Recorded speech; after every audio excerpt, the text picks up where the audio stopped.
हे बघा कसं असतं. आता एक एक कॉमन तुम्हाला उदाहरण सांगतो.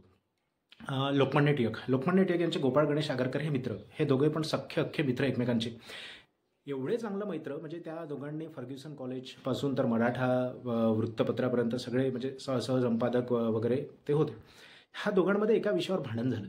लोकमान्य टिळकांचं असं म्हणणं होतं की पहिल्यांदा म्हणजे क्रम कोणाचा, पहिल्यांदा समाज सुधारणेचा क्रम पहिला ठेवायचा, म्हणजे सामाजिक स्वातंत्र्याचा पहिल्यांदा कल ठेवायचा म्हणजे क्रम ठेवायचा, की राजकीय स्वातंत्र्याचा. टिळकांचं असं म्हणणं होतं की ब्रिटिशर्स हे परके आहे, ब्रिटिशर्स हे परके आहेत, त्यांना आपल्या देशामधून हुसकावून लावणे हे आपलं काम आहे. हे परके लोक येऊन आपल्या कारभाराने आपल्यावर राज्य कसं काय करू शकतात. आज माझ्यामध्ये ती धमक आहे. मला वाटतं की मी त्या राजकीय क्रांतीसाठी पेटलेला तो तरुण आहे, त्याच्या हाती ती मशाल आहे की तो काहीतरी फरक करू शकतो, त्याच्यामुळे मी तो केला पाहिजे ना, आपण तो केला पाहिजेच म्हणून. गोपाळ गणेश आगरकरांचं असं म्हणणं होतं की ठीक आहे, राजकीय स्वातंत्र्य जरी मिळालं तरी सामाजिक अस्थिरता जी स्त्री दास्यत्वामुळे म्हणा किंवा स्त्रियांच्या मागासलेपणामुळे म्हणा किंवा दलितांच्या शैक्षणिकपणामुळे मागासलेपणामुळे परंपरेच्या बुरसटलेल्या विचारसरणीमुळे जे झाली आहे ती कधी सुधारणार नाही. आपल्याला त्यावरही काम करावं लागेल. पण कसं असतं ना की आपली शक्ती विखुरण्यापेक्षा मिळून पहिल्यांदा एका ह्या विषयावर काम करा आणि मिळून एका त्या विषयावर काम करा. पण आगरकरांचं असं म्हणणं होतं की ह्या दोन्ही एकाच नाण्याच्या दोन बाजू आहे, एकाच वेळी ते हाताळल्या गेल्या पाहिजेत. पण ह्या सगळ्या गोष्टी म्हणजे टिळक म्हणजे कशा बोलण्यासाठी बोल्ड हट्टी, त्यामुळे त्या दोघांमध्ये वाद झाला आणि टिळकांचा आणि आगरकरांचे रस्ते वेगळे झाले.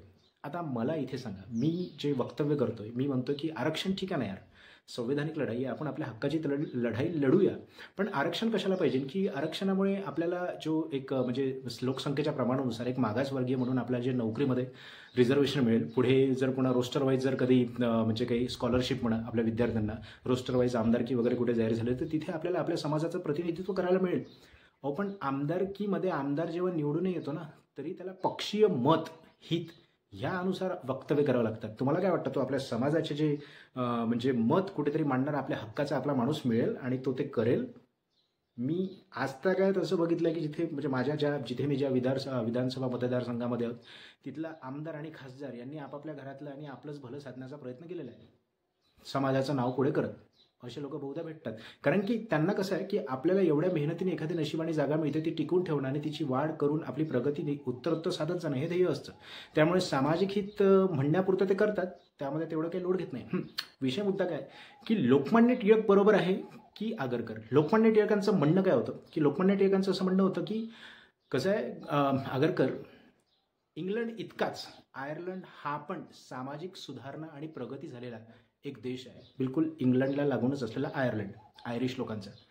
पण त्या आयर्लंडला इंग्लंडने गुलामीत ठेवलेलं आहे अजून. आणि जो एखादा गुलाम देश असतो त्याला स्वतःच्या मनाने वागण्याचा, काही बोलण्याचा, म्हणजे गुलाम हा गुलामच असतो, त्याला स्वतःचा काही अधिकार नसतो. म्हणून पहिल्यांदा आपल्याला राजकीय अधिकार, राजकीय स्वातंत्र्य मिळवायचं.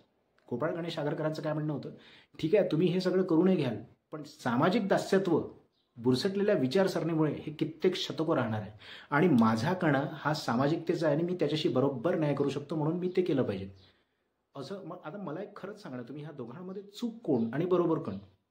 वास्तविक पाहता पुढच्या काळामध्ये डॉक्टर बाबासाहेब आंबेडकर हे जेव्हा आले तेव्हा त्यांना पण म्हणजे प्रश्न पडला, तेव्हा त्यांनी असं म्हणजे स्वतःशी ते जे बोलले की आज एवढ्या वर्षानंतर माझ्या समाजामध्ये मी जन्मलो, मी उपजलो निपजलो, मी जर काही इथे करू शकलो माझ्या लोकांसाठी तर मीच करू शकतो, अन्यथा पुन्हा दुसरा आंबेडकर येईल आणि काहीतरी करेल आणि करून जाईल, मला ती तेवढी वाट पाहावीशी वाटत नाही. म्हणून बाबासाहेब आंबेडकरांनी पहिल्यांदा सामाजिक लढा दिला आणि सामाजिक लढ्यानंतर राजकीय लढ्यासाठी म्हणजे राजकीय आपल्या लोकांचे, आपल्या भारतीय देशीयांचे हितसंबंध आणि त्यांचं भलं राखण्यासाठी संविधानाच्या मसुदा समितीमध्ये पण ते होते अध्यक्ष म्हणून. म्हणजे बुद्धांचा जो मध्यम मार्ग आहे, म्हणजे वेळ, व्यक्ती, परिस्थिती यांचा प्रॉपर अंदाज लावून मध्यम मार्ग काढून तो कार्यरत होत पुढे जाणं हे बाबासाहेब आंबेडकरांनी साधलं. पण त्याहीपेक्षा एक महत्त्वाचं म्हणजे आज आपल्या समाजामध्ये आपण आरक्षणाला महत्त्व समजतो, आरक्षणाला आपण आपली प्रमुख लढाई समजतो. मला पण ती गोष्ट मान्य आहे.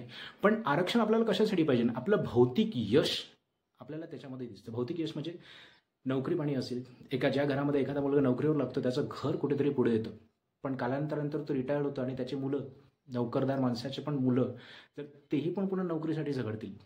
असंच म्हणायचं ना की प्रॉपर चल ठीक आहे यार, तुला एखादी नोकरी मिळाली, तू तुझ्या घराचं भलं करशील आणि मग पुढे काहीतरी सोय लावू शकशील, म्हणजे हे ओव्हरऑल आपलं असं म्हणणं आहे. पण मला वाटतं आज दर 1,00,000 लोकांमागे फक्त 37 लोकांना गव्हर्नमेंट नोकरी असते. आजचं हे जग हे खाजगीकरणाचं आहे. कसं असतं ना, कुठल्याही समाजामध्ये म्हणजे बघा एक आर्थिक, धार्मिक, सामाजिक आणि राजकीय ही विषमता